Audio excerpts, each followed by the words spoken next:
Saudara, Cawapres nomor urut 2, Gibran Rakabuming Raka merespons santai anggapan dia bukan lawan berat Muhaimin Iskandar maupun Mahfud MD. Menanggapi pernyataan dua kubu Cawapres lain yang terkesan meremehkannya sebagai peserta debat Cawapres 22 Desember mendatang, Gibran menjawab enteng. Kata Gibran, tak apa-apa. Gibran mengaku di debat Cawapres perdana nanti tidak ada Cawapres yang menjadi lawan berat baginya. Cawapresnya yang ditakutin siapa mas? Ada nggak sih mas? Diremehkan di antara dua cawapres lain gitu mas. Ada statement.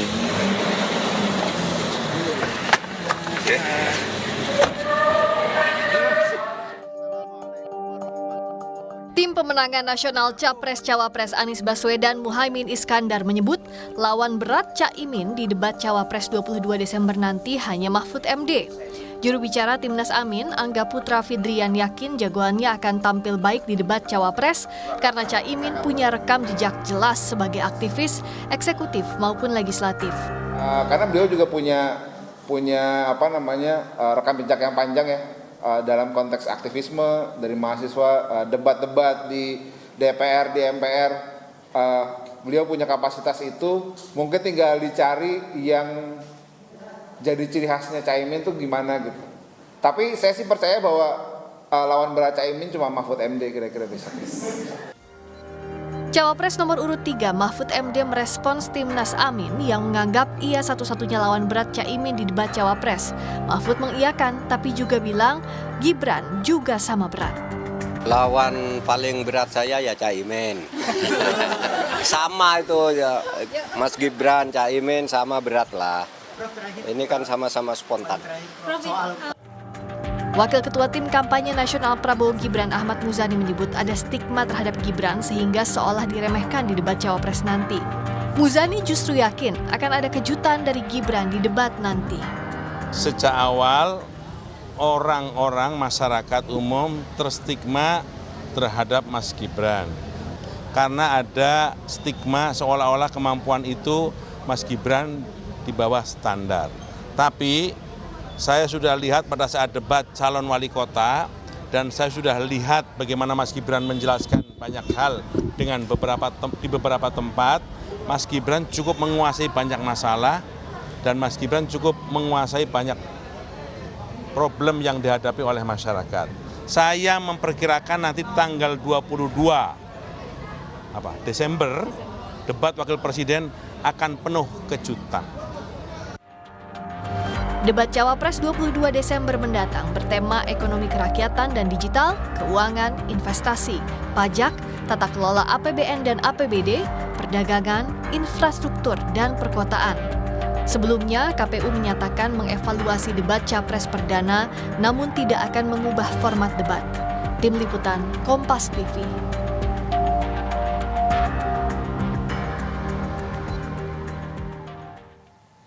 Timnas Amin menyebut hanya Mahfud MD yang jadi lawan berat jagoannya Muhaimin Iskandar di debat Cawapres perdana pekan depan.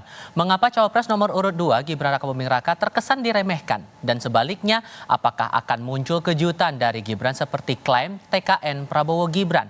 Kami diskusikan bersama dengan para narasumber. Bergabung saat ini 3 narasumber lewat sambungan dalam jaringan, juru bicara Timnas Amin Muhammad Iqbal, kemudian juru bicara TKN Prabowo Gibran Bobi Aditya Rizaldi, dan peneliti senior politik BRIN Firman Nur. Bapak-bapak sekalian, selamat sore, apa kabar? Selamat sore. Terima kasih semuanya sudah hadir bersama kami. Waalaikumsalam warahmatullahi wabarakatuh. Mas Iqbal, dari pihak 03 bilang semua lawan sama beratnya. Tapi dari Timnas Amin bilang hanya Mahfud MD yang jadi lawan terberat. Gibrannya dikemanain? Ya karena memang dalam beberapa undangan-undangan debat di kampus, di berbagai forum, itu terkesan Mas Gibran ini menghindar. Ya, karena sehingga memang jadi perbincangan di masyarakat terkesan bahwa dia takut atau tidak berani. Yang kedua tadi karena masalah asam sulfat dan asam folat itu.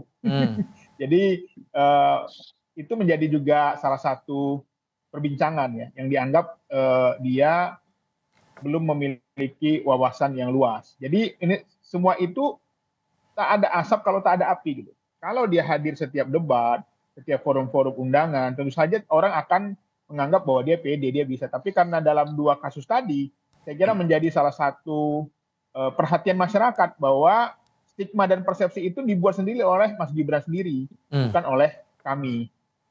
Oke. Bukan underestimate kan, begitu maksudnya? Umur, terutama Ya, umur karir, umur berpolitik, ya, begitu? itu juga menjadi salah satu perhatian masyarakat ya. Karena jadi kalau kita itu bicara berdasarkan apa pembicaraan di big data gitu, persepsi masyarakat. Jadi persepsi itu kan dibuat bukan karena adanya situasi yang mendesak, tapi bisa jadi persepsi itu sendiri timbul karena perilaku calon itu sendiri. Oke. Jadi saya melihat bahwa persepsi itu adalah persepsi masyarakat, netizen dan lain-lain. Gara-gara nggak sering muncul di debat publik atau diskusi publik nih, Mas Bobi dianggap nomor 02 ini bukan lawan berat nih. Siapa? Si Gibran ini di mata Timnas Amin. Gimana tuh Mas Bobi? Itu saya rasa hanya perasaan saja. Kenapa? Kalau misalkan tidak ada efeknya, tidak mungkin setelah diumumkannya Mas Gibran menjadi cawapres, surveinya menjadi sangat tinggi. Ini kan hanya karena secara teknis memang kemunculan sebagai cawapres itu tidak seperti sebelum-sebelumnya yang ada waktu beberapa lama bisa mendemonstrasikan kemahirannya berorasi ataupun berdebat. Dan ini satu-satunya yang pernah berdebat di dalam konteks pilkada, pilwakot, yaitu Mas Gibran di tahun 2020 itu kan sudah diakui memang gayanya dia itu tidak ofensif, dia santun. Dan ini saya rasa kemunculan nanti apalagi di dalam tema yang temanya itu dia itu bukan tema belajar atau diinfokan orang lain. Itu adalah tema yang dia sendiri sudah melaksanakannya dan melakukannya sebelum kehidupan berpolitiknya. Jadi sehingga ya topik ini menguntungkan menurut pihak TKN ya untuk Mas Gibran. Menguntungkan. Karena satu, dari masalah konsistensi, dia hadir mewakili zamannya, mewakili genre dari usianya. Dan juga apa yang di digital itu dia itu bukan hanya terima informasi, tapi dia pernah melakukannya. Itu yang paling utama. Dan yang saya rasa yang lebih menonjol dibanding yang lain, di dalam kontestasi debat nanti, selain substansinya itu sudah dikuasai, kita melihat konsistensinya dia di masyarakat. Bahwa misi dan visi cawapresnya itu pasti harus terkoordinir dengan partai pendukungnya dan juga capresnya. Berbeda dengan cawapres yang lain yang di tahun 2020 tidak setuju gubernur ditunjuk harus karena dianggap itu hanya bagian administratif, tapi sekarang tahu-tahu urusan DKI dia tidak setuju. Nah, gitulah kira-kira. Mas Firman, nanti di debat cawapres ini yang bakal jadi pertimbangan buat para pemilih, terutama mereka yang undecided voters nih, apakah kemudian dari segi program kerja yang ditawarkan dalam debat, ataupun juga drama yang berlaku sepanjang ini, atau gimmicknya, atau ada hal yang lain menurut Anda? Iya, kita harus pahami bahwa ini adalah ajang untuk memberikan peluang keterbukaan pada publik untuk mendapatkan gambaran dan menilai kelayakan seorang RI2 ya, karena dia akan memimpin bangsa kita ini dan mengurusi tugas-tugas yang maha besar dan maha luas, dan sewaktu-waktu akan menggantikan presiden. Jadi ini memang merupakan ajang publik untuk menilai, dan bukan ajang elit politik dalam menilai siapa yang paling layak di dalam mengemban tugas sebagai cawapres. Dan saya kira publik sangat ingin melihat ya bagaimana konsep-konsep itu bisa diabstraksikan dalam waktu yang singkat dengan baik, sehingga publik mendapatkan kejelasan atas pertanyaan atau sanggahan yang diberikan, dan juga bisa mendapatkan itu dengan waktu yang sangat singkat sampai level yang mereka bisa pahami secara lebih detail. Jadi tingkat abstraksi ini sangat penting, dan itu akan terkait dengan masalah dengan penguasaan konsep terhadap apa yang nantinya ditanyakan. Sehingga debat cawapres ini nggak bisa dianggap enteng ya Mas Firman? Bicara track record sebetulnya di situ, dan juga level abstraksi. Selain tentu saja persoalan-persoalan lain yang lebih menarik, bagaimana juga sikap seorang yang akan menjadi pemimpin kita, jadi proper manner, sikap yang layak bagi seorang pemimpin juga akan menjadi perhatian publik nanti. Sehingga nggak bisa dianggap enteng juga debat cawapres ini di mata publik, begitu? Ya, dari temanya saja saya kira ini tema yang sangat luas dan sangat menarik, dan saya kira penting, tapi juga bukan tema-tema yang mudah, apalagi nanti panelis juga mungkin akan menanyakan hal-hal yang lebih detail, selain juga hal-hal yang bersifat konseptual, dan itu berarti kan harus dijawab secara baik ya, secara komprehensif, dan juga bisa meyakinkan orang itu persoalannya. Oke, tema debat nanti untuk cawapres adalah hubungan ekonomi dan kata Mas Bobi ini menguntungkan Mas Gibran. Timnas Amin gimana tuh? Ya, saya kira baru merintis beberapa usaha berbeda juga dengan seorang PhD di bidang ekonomi ya. Karena Mas Anies ini kan konsultan di banyak tempat ya, dan dia juga seorang akademisi yang mengerti betul baik itu ekonomi mikro, ekonomi makro. Karena memang situasi global ke depan, tantangan kita adalah memang di bidang ekonomi. Jadi yang kita perlukan adalah orang yang paham tentang ekonomi global, orang yang paham tentang ekonomi, situasi-situasi ekonomi saat ini. Dan kami melihat bahwa tema ini adalah tema bagaimana bukan hanya gagasan, tetapi Mas Anies akan bercerita tentang, Pak Caimin juga akan bercerita tentang apa yang sudah dilakukan oleh teman-teman PKB, kepala-kepala daerahnya. Dan ini tentu saja juga berbeda levelnya dengan apa yang kita lihat pada calon presiden. Karena memang apalagi ekonomi santri dan lain-lain itu saya kira Caimin paling menguasai lah. Masalah umur karir ini kan masih juga akan jadi perbandingan juga buat beberapa pihak begitu, Mas Bobi. Terutama lawan-lawannya Mas Gibran nanti kan bakal berat juga tuh menghadapi Mahfud MD, menghadapi Muhaimin Iskandar dengan rekam jejak politiknya. Untuk bisa mematangkan secara psikologis begitu, apakah akan ada hal-hal khusus, treatment khusus yang mungkin disampaikan nanti saat debat, terutama katanya bakal ada kejutan dari Mas Gibran untuk minggu depan. Pak Muzani bilang bahwa akan ada kejutan yang bakal dibawakan oleh Gibran dalam debat cawapres minggu depan. Kejutan apa tuh? Audionya masih di mute nih, Mas Bobi, silakan. Mas Bobi, masih belum dibuka itu audionya nih Mas Bobi. Siap. Nah, oke, silakan. Jadi begini, memang kemunculan Mas Gibran ini kan masih jarang dan masih banyak ditunggu oleh masyarakat. Pertama yang menurut saya akan menjadi suatu kejutan adalah dari masalah soal atribut. Nah, secara atribut ini pasti akan menjadi advantage atau keunggulan dari Mas Gibran karena beliau mewakili zamannya. Dia mewakili representasi dari 60% hampir pemilih di tahun 2024. Dan dengan topik digitalnya itu dia adalah pelakunya. Oleh karenanya dari sisi atribut, kalau bahasa kampanye itu masyarakat kan pasti akan lebih percaya who's the speaker. Karena sudah masuk di situ dan juga dia adalah pelakunya. Nah, lantas berikutnya adalah soal delivery.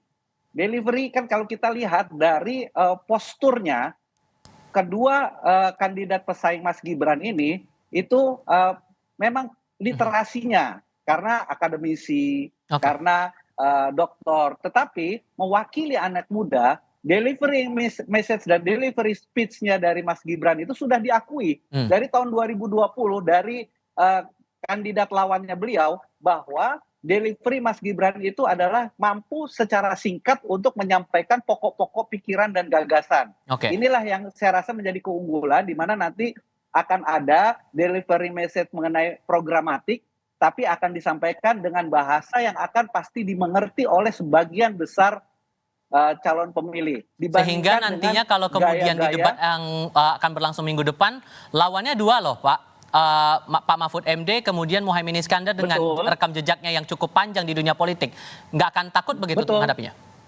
Tidak, justru itulah kejutannya. Karena sudah panjang kan orang udah tahu lah ngomongnya gitu-gitu aja. Mau ngomongnya tentang yang soal yang baru juga, dia belum pernah di situ, umurnya aja udah jauh. Nah, itulah namanya atribut dan sekali lagi gaya pembicaraannya, delivering speech-nya inilah yang berbeda dengan yang lainnya yang cenderung sangat lama. Tetap pede nih dari pihak paslon nomor 2, Mas Iqbal. Nggak ketar-ketir, karena katanya mau ada kejutan tuh. Ya, saya kira kalau Caimin ini kan nggak diragukan lagi ya. Semua jabatan dari parlemen sampai jadi pimpinan DPR, pimpinan PRD sudah rasakan. Bahkan pernah menjadi Menteri Tenaga Kerja. Ini tentu saja makanan santapan hariannya Caimin ya. Karena memang isu-isu kesejahteraan ini nggak lepas dari isu-isu lapangan kerja. Dan ini tentu saja juga menjadi tantangan bagi Mas Gibran. Beban beratnya adalah bagaimana ketika pemerintahan saat ini juga belum bisa mensejahterakan rakyat, belum bisa menciptakan lapangan kerja, belum bisa menciptakan ekonomi yang katanya akan meroket. Yang ini tentu saja menjadi beban karena janji yang sudah dilaksanakan ya, lalu ingin menjanjikan lagi gitu loh. Yang lama aja belum terlaksana. Jadi beban-beban pemerintahan Jokowi itu ada pada Mas Gibran dan tentu saja nggak mudah untuk meyakinkan masyarakat karena kata orang lah yang kemarin ekonomi meroket nggak terbukti kok sekarang akan ada ekonomi lagi. Maka sebenarnya kalau kita lihat dari debat-debat awal, sebenarnya yang diajukan oleh para paslon adalah perubahan sebenarnya. Tapi mereka gengsi bilangnya perbaikan ya. Tapi perubahan contoh misalnya Pak Ganjar bilang hukum kita tuh nilainya 5. Ya, kalau mau 8 ya harus perubahan bukan perbaikan gitu loh. Kalau perbaikan tuh paling jadi 6. Tapi semuanya kami kira menyadari bahwa pentingnya isu-isu perubahan bagi masyarakat saat ini. Mas Firman, ada Jokowi efek juga nggak sih yang bakal berpengaruh nanti dalam debat? Karena kan kita paham juga di belakang Gibran ada bayang-bayang Jokowi dengan tingkat approval tinggi juga begitu. Ya, saya kira kalau Jokowi efek tidak bisa dipungkiri itu ada. Tapi saya ingin menanggapi begini. Kalau kejutan itu sifatnya hanya gimmick saja, ini sayang sekali momen ini. Ini momen pendidikan politik bagi masyarakat. Ini momen debat. Apa yang diperdebatkan ide, gagasan tentang Indonesia saat ini dan ke depan. Ini bukan momen karnaval saya kira ya. Kalau dengan tampilan, dengan delivery, saya kira itu suatu hal yang buang-buang waktu kalau sampai itu yang ternyata menjadi fokus kejutannya gitu. Padahal bagi saya saat ini adalah momen-momen di mana Gibran harus banyak belajar mengenai tema-tema politik nanti. Dia harus mengantisipasi setidaknya 4 hal. Pertama adalah terkait dengan substansi temanya itu sendiri ya, mulai dari ekonomi kerakyatan sampai infrastruktur, APBD, APBN dan seterusnya. Kemudian dia harus paham juga beberapa detail-detail dari persoalan-persoalan itu. Dan yang ketiga pasti akan ditanyakan apa yang akan dia lakukan dan apa yang telah dia lakukan. Dan ini akan berbaur antara pertanyaan dari panelis dan juga cawapres yang lain. Tentu saja akan memanfaatkan momen ini untuk meningkatkan performa mereka dan juga menjatuhkan performa saingan, yaitu suatu hal yang wajar dalam debat ini. Dan sehingga serangan terhadap Gibran itu juga harus diantisipasi. Serangan seperti kinerjanya, kebijakannya, kemudian belum lagi terkait dengan masalah lain seperti nepotisme, pernyataan-pernyataan yang salah selama ini ya, seperti asam sulfat itu saya kira akan berbaur di situ dan hal-hal seperti itulah yang harusnya diantisipasi. Jadi jangan buang momen pendidikan politik bagi rakyat untuk sekedarnya, apalagi ditunjukkan hal yang bersifat ecek-ecek begitu ya, kayak ajang ini karnaval begitu, sangat disayangkan. Ini adalah ajang untuk mendidik rakyat bahwa siapapun yang ingin menjadi pemimpin, Anda harus siap dari visi, misi, komitmen, dan juga kepribadian Anda. Semua itu yang akan dinilai oleh publik. Dan jangan anggap remeh kegiatan-kegiatan seperti ini. Saya kira itu. Mas Bobi menanggapi dari pernyataan Mas Firman tadi gimana tuh? Dibilang dipandang gimmick saja begitu, yang dikecondongkan menjelang debat nanti. Nah itu tadi mungkin nggak dengar kali sebelumnya, karena kan saya bilang kan ada atribut dan programatik. Programatik itu adalah suatu hal substansi yang itu akan diperdebatkan dan sangat subjektif. Nah oleh karenanya atribut itu adalah di dalam suatu sesi debat yang sangat pendek dilakukan disaksikan oleh banyak pemirsa. Disitulah saya rasa dengan cara memajukan gagasan dengan waktu yang singkat, dengan programatik yang mungkin saya rasa itu yang akan diperdebatkan, itu suatu hal yang saya rasa sudah sangat dipersiapkan oleh Mas Gibran. Jadi tadi mungkin Mas Firman nggak dengar sebelumnya. Jadi bukannya kosmetik, mohon maaf, tapi secara substantif itu sudah ada dan dia sudah mewakili di situ sebagai representasi pemilih yang terbesar di tahun 2024. Secara substantif. Mas Iqbal, untuk minggu depan ini apakah dari Timnas sudah menemukan titik-titik kelemahan dari Gibran untuk kemudian dimanfaatkan oleh Gus Imin nanti dalam debat pekan depan? Ya saya kira kita lihat saja nanti kan, kalau dari sekarang bocoran ntar nggak seru lagi ya. Tetapi yang jelas memang topik ekonomi, kesejahteraan, pengangguran, ya ini adalah topik-topik yang dihadapi masyarakat saat ini. Kan survei kepuasan Pak Jokowi itu sangat lemah di isu masalah lapangan kerja. Ya, termasuk juga bahan pokok yang mahal saat ini. Harga cabai sekarang emak-emak di pasar di lapangan tuh ngeluh di dapil saya di Jakarta Selatan di pusat itu bahwa harga cabai mahal Pak katanya, sembako mahal ya. Yang ini tentu saja saya kira harus jelas apa delivery yang disampaikan ke masyarakat. Bagi kami ini adalah momen untuk bagaimana memberikan edukasi kepada masyarakat, memberikan pencerahan kepada masyarakat bahwa Indonesia tidak sedang baik-baik saja dan kita perlu perubahan. Biar fair nih Mas Bobi, apakah juga menemukan titik-titik kelemahan dari Gus Imin begitu yang akan coba ditonjolkan nanti dalam debat? Pastilah, karena kan Cak Imin kan belum pernah jadi kepala daerah. Nah inilah yang salah satu advantage dari Mas Gibran, kepala daerah, sehingga semua masalah masyarakat itu bisa dilihat dari multi perspektif. Kan kalau Pak Cak Imin kan hanya menteri saja, menteri kan hanya satu sektoral saja, tetapi kepala daerah adalah suatu kepemimpinan daerah secara regional yang sekarang naik dalam kontestasi nasional. Sedikit boleh ya? Oke, singkat saja Mas. Mudah-mudahan nanti masalah atribut itu tidak menjadi suatu hal yang betul-betul dikedepankan ya, apalagi ingin mengesankan milenial dan lain-lain, yang nampaknya ini selalu jadi fokus jawaban bagi kelompok 02 begitu. Tapi betul-betul substansi yang memang kita kejar pada hari ini, dan jangan lagi buang-buang waktu karena 02 ini setidaknya dari debat pertama banyak sekali menyisakan waktu yang cukup masih banyak sebetulnya. Khawatirnya itu mungkin karena kekurangan konsep yang ada di benak capres atau cawapresnya. Pembuktiannya ada pada tanggal 22 Desember 2023. Mas Iqbal terima kasih, Mas Bobi terima kasih, Mas Fema juga terima kasih sudah berdiskusi bersama kami. Selamat sore semuanya.